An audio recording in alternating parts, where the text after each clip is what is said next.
Here, I am explaining a bit of details on quenching and tempering. I would like to stress again that quenching and tempering are usually done in pairs. Quenching is done to harden the material. Tempering, on the other hand, is done to make the hardened material more ductile. When quenching is done, the material becomes hard but brittle. So, the material needs to be made more ductile by tempering. Note that tempering aims to remove the brittleness. The relationship between temperature and time of the material is approximately as illustrated. In the quenching, the materials heated at higher temperature is rapidly cooled down. Then, in the tempering, the materials heated at the temperature lower than the quenching is rapidly or a little more slowly cooled down. Now, we are considering how quenching and tempering influences machine parts made from ferrous metals. Suppose you have to design a machine part. What you should do to achieve the robustness required for the part. In this case, you may choose materials with higher strength, design the rigid shape of the part, or increase the strength by quenching and tempering. In general, it is preferred to use inexpensive materials to meet the requirements. However, in practice, dimensional and weight problems often arise when satisfying the requirements. These are the cases that allow you to use the materials of higher strength or to enhance the strength by quenching and tempering. It should be emphasized here that the pair of quenching and tempering is one of several options to meet the requirements in machine design. This figure illustrates the key factors in quenching.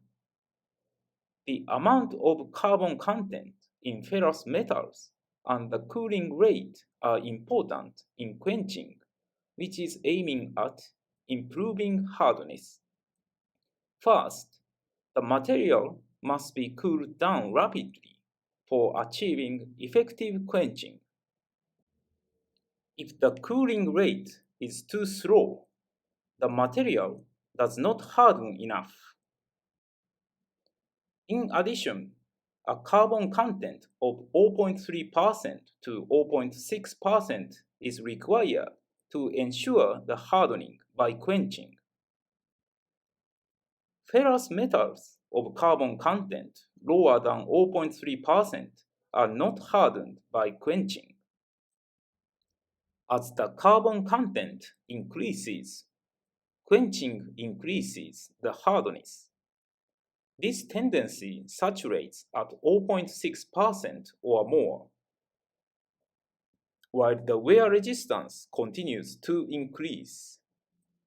Since wear resistance is required for longer lifetime of machining tools, so this feature is utilized for making machine tools.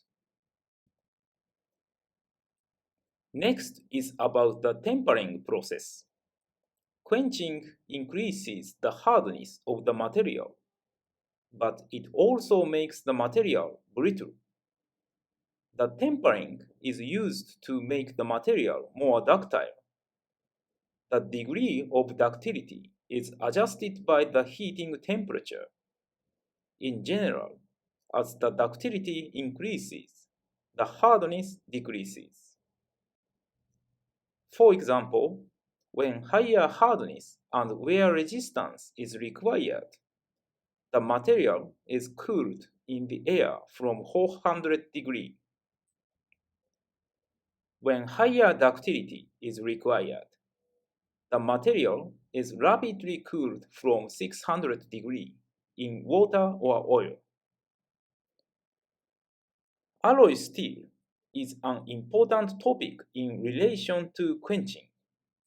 In the design of a machine part, choosing an alloy steel realizes higher strength than a carbon steel. This is because alloy steels show less hardness loss after tempering. Alloy steel allows us to achieve harder and more ductile machine parts. Alloy steels are also used for quenching larger parts. This is due to the higher cooling rate of alloy steels. The ability to harden inside the machine parts. You may consider to use alloy steels when the diameter of a round bar is more than 20 mm or the thickness of plate is more than 14 mm. During quenching, cracks and distortions may occur due to temperature gradation caused in the cooling process. Countermeasures against these failures are designing the shape of the part to be uniformly cooled down. The ideal shape for uniform cooling is sphere. Whole surface of a sphere is cooled down at the same rate. You should be careful with the machine parts that have sharp notches and steps. So, the wall thickness should be kept as constant as possible. For example, a corner R may be added to avoid sharp angles. However, quenching unavoidably causes deformation of parts. So, you may need to grind finishing after quenching if the parts require dimensional accuracy.